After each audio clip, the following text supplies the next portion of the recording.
Richard Eliezer atau Baradae ternyata bermain cantik dalam pengajuan pledoi kali ini.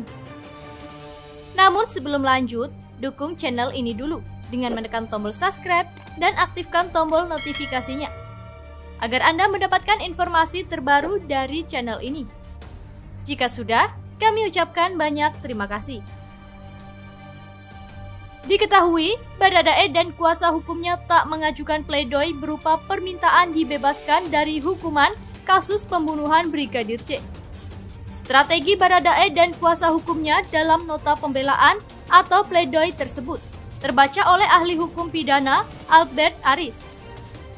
Dikatakan Albert Aris, pledoi Baradae yang tak meminta bebas itu cukup menarik. Kita tidak meminta putusan bebas.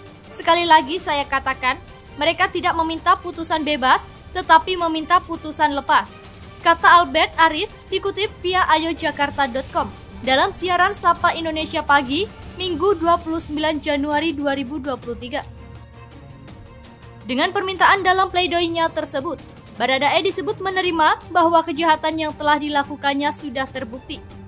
Hanya saja, pihak Baradae ingin melepaskan diri dari pidana.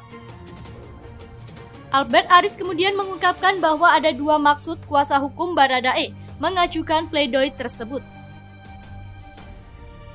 Menurutnya, pledoi tersebut bisa dimaksudkan untuk alasan pembenar atau justru menjadi alasan pemarah. Yang pasti, Richard Eliezer dalam kasus ini sudah mengakui kesalahannya dalam kasus pembunuhan berencana Brigadir C. Namun hal tersebut terpaksa dilakukannya lantaran ia tak dapat membantah perintah dari atasannya Ferdy Sambo. Sehingga Albert Aris menjelaskan bahwa hal tersebut tidak memiliki pertanggungjawaban pidana. Yang tidak kalah penting menurut ahli hukum pidana, yaitu saat Richard Eliezer mengajukan pembelaan karena perintah yang diberikan oleh Ferdy Sambo. Menurutnya, hal tersebut merupakan perintah yang mengandung tekanan moral yang tidak mungkin bisa dihindari dan diabaikan serta ditolak. Sehingga Baradae terpaksa hanya bisa menjalankan perintah tersebut. Albert Aris menuturkan bahwa hakim tidak bisa menjatuhkan pidana.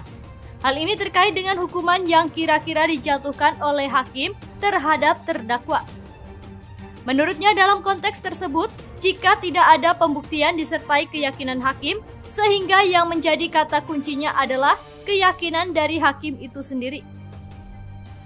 Hakim tidak dapat menjatuhkan pidana kalau sekurang-kurangnya tidak ada dua pembuktian disertai keyakinan hakim bahwa telah terjadi peristiwa pidana, tutur Albert Aris, dan terdakwa benar-benar bersalah melakukannya. Kata kuncinya adalah keyakinan hakim. Imbuhnya, ia juga menambahkan bahwa pledoi itu sendiri merupakan hak dari terdakwa dan penasehat hukumnya, yakni sebagai upaya untuk membawa hakim pada keyakinannya. Hakim menurut Undang-Undang Kekuasaan Kehakiman Pasal 5 wajib menggali nilai-nilai dan rasa keadilan di masyarakatnya, ujar Albert Aris. Yang penting, sekali lagi bukan untuk mengurangi independensi kehakiman dan juga menjadikan pengadilan ini sebagai file by the map, pengadilan mata, tambahnya. Namun menurutnya bukan demikian, tetapi rasa keadilan itu yang nantinya dirasakan oleh masyarakat tanpa harus memperdebatkan pasal-pasal hukum seperti yang telah dibahas.